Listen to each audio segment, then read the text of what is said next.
Starting क्या से है, बीच में नहीं भी है तो ये सिंगल इंट्रोगेटिव नेगेटिव सेंटेंस हो गया। और है तो इसलिए इज लगा है। ठीक है, इज इंडिया नॉट पुअर, क्या भारत गरीब नहीं है। नेक्स्ट लिखा है क्या तुम्हारे रहन सहन का स्तर ऊंचा है। नमस्कार, मैं आप सभी का फिर से एक नए वीडियो में स्वागत करता हूं और आज के इस वीडियो में हम लोग पढ़ेंगे ऑक्सफोर्ड करेंट इंग्लिश ट्रांसलेशन के एक्सरसाइज 17। ठीक है, इसमें लगभग 38 क्वेश्चन दिया गया है। ठीक है, तो आइए इन 38 क्वेश्चंस को हिंदी से इंग्लिश में ट्रांसलेट करते हैं। ठीक है, तो क्वेश्चंस को ट्रांसलेट करने से पहले मैं आपको बता देता हूं कि इसमें जो क्वेश्चन दिए गए वो दो टाइप्स के दिए गए। एक ऐसे क्वेश्चन दिए गए जिसके लास्ट में है हूं हो है, ठीक है, और एक ऐसे क्वेश्चन दिए गए जिसके लास्ट में था थे थी है। ठीक है, तो जिसके लास्ट में है हूं हो रहेगा, ठीक है, उसका जो हेल्पिंग वर्ब होगा या तो वो इज हो सकता है, या तो वो एम हो सकता है, या तो वो आर हो सकता है। ठीक है, और जिसमें था थे थी है उसका हेल्पिंग वर्ब या तो वॉज हो सकता है या फिर वर हो सकता है। ठीक है, आप लोग जानते हैं कि जो इज एम आर वाला होता है इसका जो सिंगुलर सब्जेक्ट होता है उसके साथ क्या लगता है, इज लगता है, और जो प्लूरल सब्जेक्ट होता है उसके साथ क्या लगता है, आर लगता है। ठीक है, प्लूरल सब्जेक्ट के साथ क्या लगता है, आर, और आई के साथ क्या लगता है, एम लगता है। ठीक है, ये तो आप जानते ही होंगे। ठीक है, सिंगुलर सब्जेक्ट का मतलब क्या होता है, एक वचन करता। मतलब हिंदी पढ़ने से आपको ऐसा लगे कि एक इंसान के बारे में बात किया जा रहा है तो वो सिंगुलर सब्जेक्ट के अंतर्गत आता है और उसके साथ इज लगता है। प्लूरल सब्जेक्ट का मतलब क्या होता है, बहुवचन करता। हिंदी पढ़ने से अगर आपको ऐसा लगेगा कि एक से अधिक इंसान के बारे में बात किया जा रहा है तो वो प्लूरल सब्जेक्ट के अंतर्गत आएगा और इसके साथ आर लगेगा। ठीक है, नेक्स्ट क्या होता है, आई के साथ एम लगता है। ठीक है, इसी तरह इसमें भी क्या होता है दोस्त कि सिंगुलर सब्जेक्ट के साथ क्या लगता है, वॉज लगता है। ठीक है, था थे थी वाले में। और प्लूरल सब्जेक्ट के साथ क्या लगता है दोस्त, वर लगता है। प्लूरल सब्जेक्ट के साथ क्या लगता है, वर। ठीक है, तो चलते हैं अपने क्वेश्चंस की ओर। और इसमें आई जो होता है वो सिंगुलर सब्जेक्ट के अंतर्गत आता है और उसके साथ भी वॉज लगता है। ठीक है, तो पहला क्वेश्चन लिखा है कि मैं दयालु हूँ। मैं दयालु हूँ क्या होता है, मैं का अंग्रेजी होता है आई के साथ क्या लगता है, एम, और दयालु का क्या हो जाएगा, काइंड। आई एम काइंड मतलब मैं दयालु हूँ। नेक्स्ट लिखा है कि मैं दयालु था। तो मैं दयालु, देखो लास्ट में क्या लिखा है, था लिखा है, तो वॉज लगाओगे, आई वॉज काइंड। मैं दयालु था, आई वॉज काइंड। ठीक है, आई है, था थे थी है तो वॉज वर वाला ही लगेगा, वॉज या वर में से। तो कौन दयालु था, मैं का अंग्रेजी क्या होता है, आई, और आई के साथ क्या लगता है, वॉज। ठीक है, नेक्स्ट लिखा है क्या तुम दयालु नहीं हो। क्या तुम दयालु नहीं हो। ठीक है, कैसे बनाओगे ध्यान देना। तो लास्ट में सबसे पहले है हूं हो है ना, मतलब कि इस वाले कैटेगरी में आ रहा है। इसका helping verb is am are में से कोई एक हो सकता है। ठीक है, आप देखते हैं कि कौन दयालु नहीं है, तुम का अंग्रेजी क्या होता है, यू। ठीक है, यू के साथ हमेशा क्या लगता है, आर लगता है। ठीक है, तो यहाँ पे क्या हो जाएगा, आर यू नॉट काइंड। क्या तुम दयालु नहीं हो, आर यू नॉट काइंड। ठीक है, अब देखो ये सेंटेंस कौन सा है, स्टार्टिंग क्या से है, बीच में नहीं है, मतलब ये सिंगल इंट्रोगेटिव नेगेटिव सेंटेंस है। ठीक है, और क्या तुम दयालु नहीं हो, हिंदी पढ़ने से ऐसा लग रहा है कि एक इंसान के बारे में बात किया जाता है। बट देखो यहाँ पे क्या होता है कि तुम का अंग्रेजी क्या होता है, यू होता है, और यू के साथ हमेशा आर लगता है। ठीक है, तो मैं आपको यहाँ से फिर से एक बार बता देता हूँ कि इसमें जो होता है, यू जो होता है वो सिंगुलर सब्जेक्ट के अंतर्गत भी आता है और प्लूरल सब्जेक्ट के अंतर्गत भी आता है। ठीक है, और इसके साथ हमेशा आर ही लगता है। और जो था थी वाला है इसमें भी जो यू होता है वो सिंगुलर सब्जेक्ट के अंतर्गत भी आता है, प्लूरल सब्जेक्ट के अंतर्गत भी आता है, लेकिन इसके साथ हमेशा क्या लगता है दोस्त, वर का प्रयोग किया जाता है। ठीक है, नेक्स्ट क्या लिखा है, मेरा स्कूल अच्छा है। तो लास्ट में है तो पक्का है कि ये इज एम आर में से कोई ना कोई एक हेल्पिंग वर्ब लगेगा ही। ठीक है, ये पकड़ लिए। फिर क्या क्या पकड़ोगे कि कौन सा सेंटेंस है, तो मेरा स्कूल अच्छा है तो ये अफर्मेटिव सेंटेंस है। ठीक है, अब कैसे बनाओगे, कौन अच्छा है, मेरा स्कूल। मेरा स्कूल का अंग्रेजी क्या हो जाएगा, माई स्कूल। ठीक है, माई स्कूल।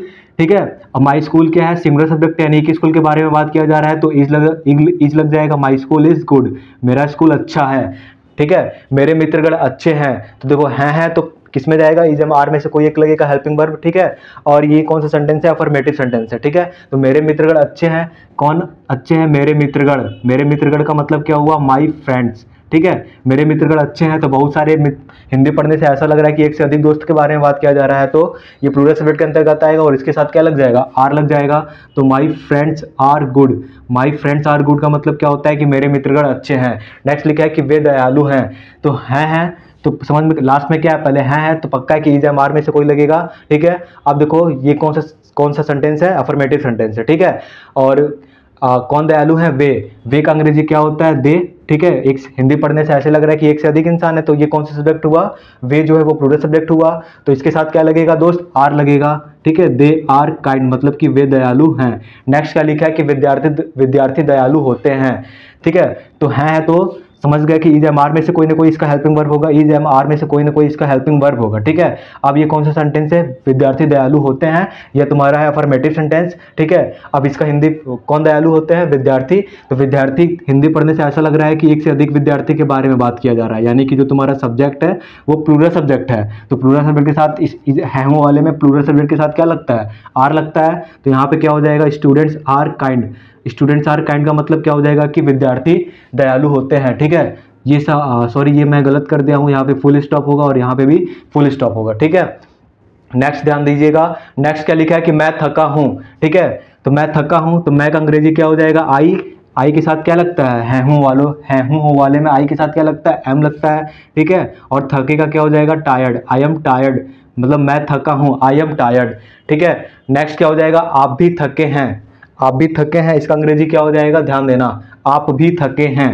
तो आप भी थके हैं, तो आपका अंग्रेजी क्या होता है, यू होता है, ठीक है। यू के साथ हमेशा क्या लगता है, आर, क्योंकि है तो ये इसमें यू के साथ आर लगता है, अगर था थी रहता तो वर लगाते, ठीक है। तो है वाला दिया गया है तो यू के साथ क्या लगेगा, आर लगेगा।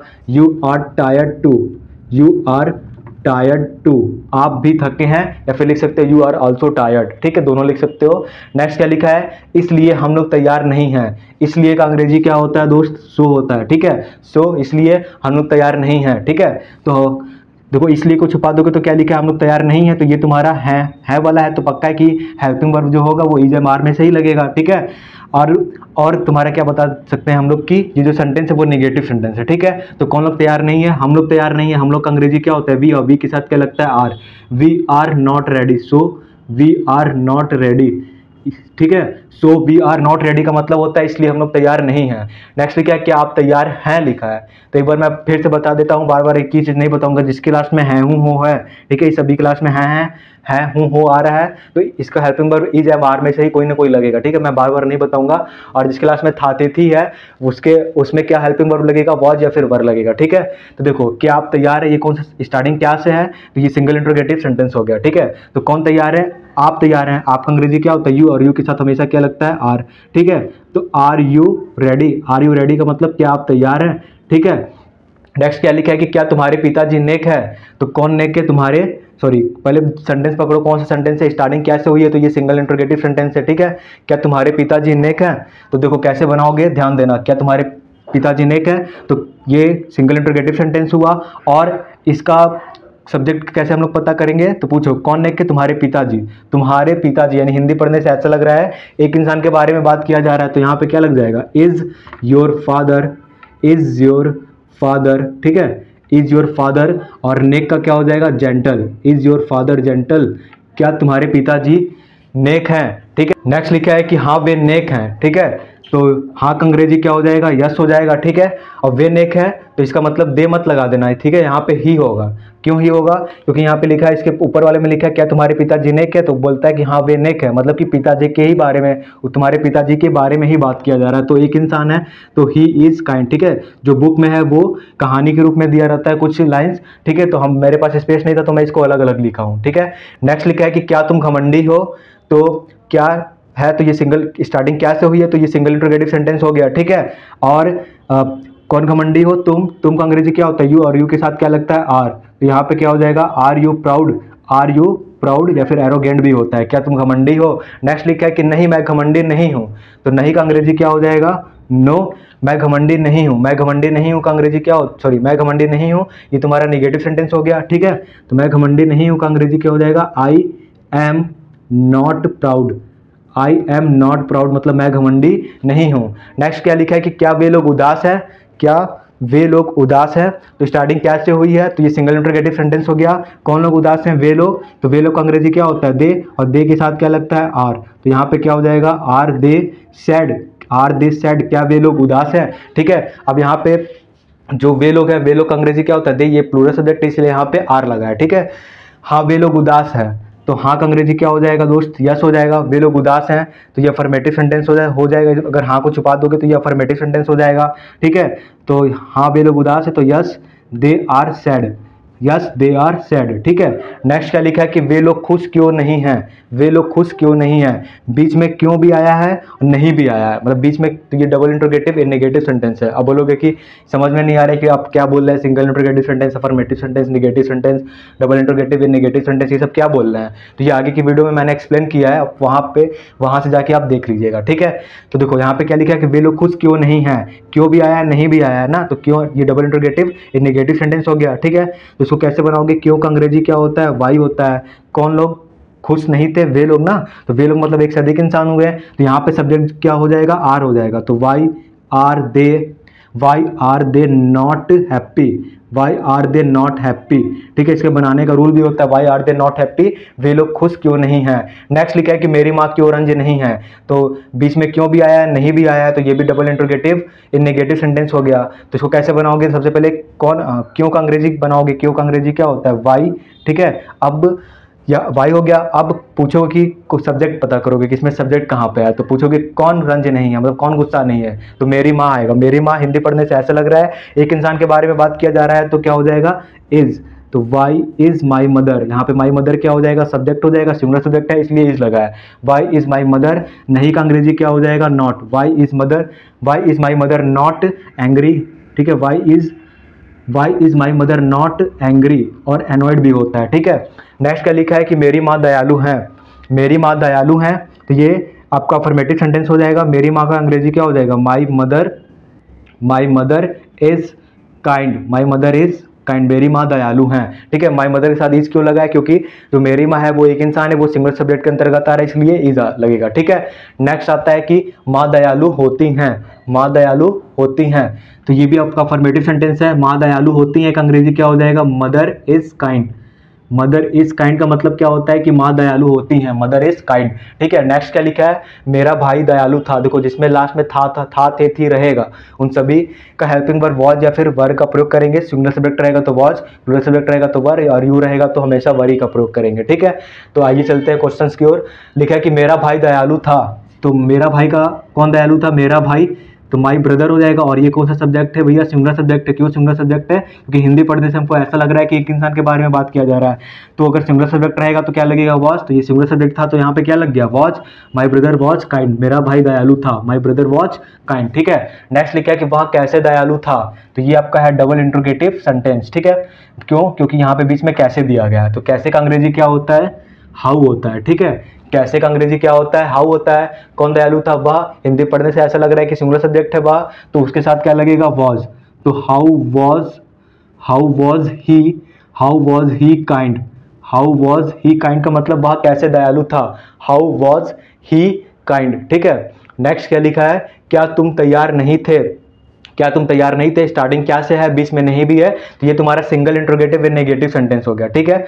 अब इसमें सबसे पहले पकड़ो कि सब्जेक्ट क्या है, कौन तैयार नहीं था, लगा के पूछोगे तो सब्जेक्ट तुमको मिल जाएगा, तो आएगा तुम का अंग्रेजी क्या होता है, यू, और यू के साथ हमेशा क्या लगता है, था थी वाले में वर लगता है, ठीक है। वर यू नॉट रेडी, क्या तुम तैयार नहीं थे, वर यू नॉट रेडी, ठीक है। अब तुम लोग बोलोगे, देखो क्या तुम तैयार नहीं थे, तो तुम यानी कि एक इंसान के बारे में बात किया जा रहा है, ठीक है। तो इसके साथ वॉज लगना चाहिए क्योंकि ये सिंगुलर सब्जेक्ट के अंतर्गत आ रहा है, लेकिन जो तुम होता है इसका अंग्रेजी यू होता है, जो यू होता है वो, ठीक है, तो वो तुम्हारा सिंगुलर सब्जेक्ट हो चाहे प्लूरल सब्जेक्ट हो, इसके साथ लगता है वर। जैसे यहाँ पे लिख सकता है कि क्या तुम लोग तैयार नहीं थे, तो तुम लोग का भी अंग्रेजी यू होता है और तुम का भी अंग्रेजी यू होता है। अगर तुम लोग बोलेगा तो यू प्लूरल सब्जेक्ट हो जाएगा, तुम बोलेगा तो सिंगुलर सब्जेक्ट हो जाएगा, ठीक है। लेकिन चाहे सिंगुलर सब्जेक्ट हो चाहे प्लूरल सब्जेक्ट हो, लगता है हमेशा क्या, वरी लगता है, ठीक है। नेक्स्ट क्या लिखा है कि नहीं मैं तैयार था, तो नहीं का अंग्रेजी क्या हो जाएगा, नो हो जाएगा। मैं तैयार था, या अफर्मेटिव सेंटेंस हो गया, मैं तैयार था का अंग्रेजी क्या हो जाएगा, आई वॉज रेडी, ठीक है। नो आई वॉज रेडी, मैं तैयार था, ठीक है। नेक्स्ट क्या लिखा है कि आप कैसे तैयार थे, ठीक है। आप कैसे तैयार थे, तो कैसे का अंग्रेजी, ये आपका डबल इंट्रोगेटिव सेंटेंस हो गया, कैसे का अंग्रेजी हो गया हाउ, ठीक है। यू है तो क्या लगेगा भैया, वर लगेगा, ठीक है, क्योंकि यू का आप का अंग्रेजी यू होता है, यू के साथ हमेशा क्या लगता है, वर। हाउ वर यू रेडी, आप कैसे तैयार थे, how were you ready. Next क्या लिखा है कि क्या मैं सही नहीं था, स्टार्टिंग क्या से है, बीच में नहीं भी है, तो ये single interrogative in negative sentence हो गया, ठीक है। अब देखो कैसे सॉल्व करोगे, कौन सही नहीं था, मैं का अंग्रेजी क्या होता है, आई, और आई, तो आई के साथ क्या, सॉरी आई हो गया, क्या मैं सही नहीं था, was I not right, was I not right, was I not right, क्या मैं सही नहीं था। देखो आई जो होता है वो सिंगुलर सब्जेक्ट के अंतर्गत आता है और इसके साथ क्या लग गया, वॉज, ठीक है। नेक्स्ट, हाँ आप सही थे, हाँ का अंग्रेजी क्या होता है दोस्त, यस होता है, ठीक है। हाँ आप सही थे, तो और आप सही थे ये आपका अफर्मेटिव सेंटेंस हो गया, ठीक है। आपका अंग्रेजी क्या होता है, यू, और यू के साथ हमेशा क्या लगता है, वर, ठीक है सब। तो यू वर राइट, हाँ आप सही थे, यस यू वर राइट। हम लोग गलत थे, हम लोग गलत थे, हम लोग का अंग्रेजी क्या होता है, वी, और वी आपका प्लूरल सब्जेक्ट होता है, इसलिए प्लूरल सब्जेक्ट के साथ क्या लगेगा, वर, वी वर रॉन्ग, हाँ हम लोग गलत थे, वी वर रॉन्ग, ठीक है। क्या भारतीय किसान मेहनती नहीं थे, क्या भारतीय किसान मेहनती नहीं थे, स्टार्टिंग क्या से है, बीच में नहीं भी है, मतलब ये आपका सिंगल इंट्रोगेटिव नेगेटिव सेंटेंस है, ठीक है। तो कौन मेहनती नहीं थे, भारतीय किसान। तो हिंदी पढ़ने से ऐसा लग रहा है कि एक से अधिक इंसान के बारे में बात किया जा रहा है, तो ये जो आपका सब्जेक्ट हो जाएगा ये प्लूरल सब्जेक्ट हो जाएगा और प्लूरल सब्जेक्ट के साथ वर लगेगा, ठीक है। तो यहाँ पे क्या हो जाएगा, वर इंडियन फार्मर्स, वर इंडियन फार्मर्स, वर इंडियन फार्मर्स, क्या भारतीय किसान मेहनती नहीं थे, वर Indian farmers not laborious, were Indian farmers not laborious, ठीक है। क्या भारतीय किसान मेहनती नहीं थे। नेक्स्ट क्या लिखा था, क्या भारत गरीब था, क्या भारत गरीब था, कौन गरीब था, भारत, एक देश के बारे में बात किया जा रहा है तो सिंगुलर सब्जेक्ट के अंतर्गत आएगा और इसके साथ क्या लगेगा, वॉच, ठीक है। और जो आपको ये सेंटेंस है स्टार्टिंग क्या से हुई है, तो ये आपका सिंगल इंट्रोगेटिव सेंटेंस है, ठीक है। और ये क्या है, स्टार्टिंग क्या से है, बीच में नहीं भी है, तो ये आपका single interrogative in negative sentence हो जाएगा, ठीक है। तो क्या भारत गरीब था, तो हो जाएगा वॉज इंडिया पुअर, ठीक है, वॉज इंडिया पुअर। क्या भारत गरीब था, वॉज इंडिया पुअर। क्या भारत गरीब नहीं है, नेक्स्ट लिखा क्या भारत गरीब नहीं है वाला आ रहा है, तो ठीक है, कौन गरीब नहीं है, भारत, एक देश के बारे में बात किया जा रहा है तो क्या लग हो जाएगा, इज इंडिया, ठीक है, not poor, is India not poor. क्या भारत गरीब नहीं है, इज इंडिया नॉट पुअर, ठीक है। स्टार्टिंग क्या से है, बीच में नहीं भी है, तो ये single interrogative in negative sentence हो गया, और है तो इसलिए इज लगा है, ठीक है। इज इंडिया नॉट पुअर, क्या भारत गरीब नहीं है। नेक्स्ट लिखा क्या तुम्हारे रहन सहन का स्तर ऊंचा है, तो क्या तुम्हारे रहन सहन का स्तर ऊंचा है दिया है, ध्यान देना। तो किसके रहन सहन का स्तर ऊंचा है, तुम्हारे, तो तुम्हारे का अंग्रेजी क्या होता है, योर, और हिंदी पढ़ने से ऐसा लग रहा है कि एक इंसान के बारे में बात किया जा रहा है तो इज लग जाएगा, ठीक है, इज योर, ठीक है। रहन सहन का स्तर का होता है is your the standard of the STANDARD, is your the standard of living, is your the standard of living high, is your the standard of living high. क्या तुम्हारे रहन सहन का स्तर ऊंचा है, ठीक है। नेक्स्ट क्या लिखा है कि क्या रोगी लाचार होता है, तो स्टार्टिंग क्या से है, तो ये सिंगल इंट्रोगेटिव सेंटेंस हो गया, ठीक है। और कौन लाचार होता है, रोगी, रोगी तुम्हारा क्या हो जाएगा, हिंदी पढ़ने से ऐसा महसूस हो रहा है कि एक रोगी के बारे में बात किया जा रहा है, ठीक है। तो सिंगुलर सब्जेक्ट के अंतर्गत आ जाएगा, तो ये हो जाएगा इज पेशेंट हेल्पलेस, क्या रोगी लाचार होता है, इज पेशेंट हेल्पलेस, HELPLESS, ठीक है। क्या रोगी लाचार होता है, इज पेशेंट हेल्पलेस। नेक्स्ट क्या लिखा है, क्या प्रत्येक व्यक्ति महान नहीं होता, क्या प्रत्येक व्यक्ति महान नहीं होता, ठीक है। तो स्टार्टिंग क्या से है, बीच में नहीं भी है, तो ये आपका हो जाएगा सिंगल इंट्रोगेटिव नेगेटिव सेंटेंस, ठीक है। कौन महान नहीं होता, प्रत्येक व्यक्ति, यानी कि प्रत्येक व्यक्ति का मतलब हो गया कि मान लो कहीं तुम चले गए, स्टेशन पे खड़े हो, बहुत सारे लोग हैं, तो हम लोग बोलते हैं क्या प्रत्येक व्यक्ति महान नहीं होता, ठीक है। तो हिंदी पढ़ने से ऐसा लग रहा है कि प्रत्येक व्यक्ति मतलब होता है कि सभी के बारे में बात तो हो रहा है, लेकिन किसी पार्टिकुलर इंसान के बारे में बात हो रहा है, ठीक है। तो यहाँ पे सिंगुलर सब्जेक्ट है प्रत्येक व्यक्ति, ठीक है, प्रत्येक व्यक्ति। तो ये आपका क्या हो जाएगा, इज एवरी मैन, प्रत्येक व्यक्ति का क्या होगा, इज एवरी मैन, या फिर एवरीबॉडी लिख सकते हो, या फिर एवरीवन, ठीक है। Is every man not, is every man, क्या प्रत्येक व्यक्ति महान नहीं होता, is every man not great, is every man not great, क्या प्रत्येक व्यक्ति महान नहीं होता, is every man not great, ठीक है। क्या प्रत्येक फूल आकर्षक नहीं होता, क्या से स्टार्टिंग है, बीच में नहीं भी है, तो ये आपका कौन सा सिंगल इंट्रोगेटिव नेगेटिव सेंटेंस हो जाएगा, ठीक है। कौन आकर्षक नहीं होते हैं, तो प्रत्येक फूल का मतलब होता है कि ये सिंगुलर सब्जेक्ट है, ठीक है। तो इसके साथ भी क्या लगेगा दोस्त, इज लगेगा, ठीक है। प्रत्येक फूल का क्या हो जाएगा, इज एवरी फ्लावर, नहीं का अंग्रेजी क्या हो जाएगा, नॉट, आकर्षक का होता है attractive, ATTRACTIVE, is every flower not attractive, क्या प्रत्येक फूल आकर्षक नहीं होता, is every flower not attractive. Next क्या लिखा है दोस्त, क्या आपके मित्रगण नेता है, तो स्टार्टिंग क्या से हुई है, तो ये सिंगल इंट्रोगेटिव सेंटेंस हुआ, ठीक है। अब पता करना है कि सब्जेक्ट कौन सा है, ठीक है। तो आप कौन नेता है, आपके मित्रगण। हिंदी पढ़ने से ऐसा लग रहा है कि एक से अधिक इंसान के बारे में बात किया जा रहा है, तो ये जो आपका सब्जेक्ट हो जाएगा वो प्लूरल सब्जेक्ट हो जाएगा, और इसके साथ क्या लग जाएगा दोस्त, आर लग जाएगा, ठीक है। क्या आपके मित्रगण, are your friends, are your friends leaders, क्या आपके दोस्त नेता है, आर योर फ्रेंड्स लीडर्स, ठीक है। नेक्स्ट क्या लिखा है कि नहीं वे लोग नेता नहीं है, तो नहीं का अंग्रेजी क्या हो जाएगा, नो, वे लोग नेता नहीं है, वे लोग नेता नहीं है, ध्यान देना। तो ये आपका निगेटिव सेंटेंस हो जाएगा। और कौन लोग नेता नहीं है, वे लोग का अंग्रेजी क्या होता है, दे। हिंदी पढ़ने से ऐसा लग रहा है कि एक से अधिक इंसान के बारे में बात किया जा रहा है, तो आर लग जाएगा, ठीक है। No they are not leaders, ठीक है। लीडर में एस क्यों लगा है, क्योंकि नेता होने का काम एक से अधिक लोग के द्वारा नहीं किया जा रहा है, ठीक है।